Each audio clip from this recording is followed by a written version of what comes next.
wale kafo dzigbɔɖi hã be mama nyigba. So, ye bo ŋɔtsiwo le yame. Nyɔnu ƒe ɖeka aba vu. Dzre mama gbɔ ɖo nyuie, aklo mama ŋuti kekekeka. Ŋutsu aɖeke, amegã aɖeke makpɔ yi ke manye kɔ gakpɔ yo mo. Ameɖibɔ le via dzia. Ŋutsu he le wɔmenya wa. Ŋutsu adi be ya xɔ ametri bubu pete azutɔ.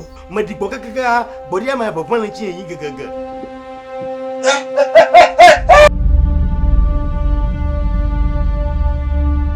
Tsitsɔ gbɔna be ɖi. Nyɔnu ɖeka ɖe ɖea. Ɖo kunana me. Evevie nye nyage nenane ne wazube ne bui.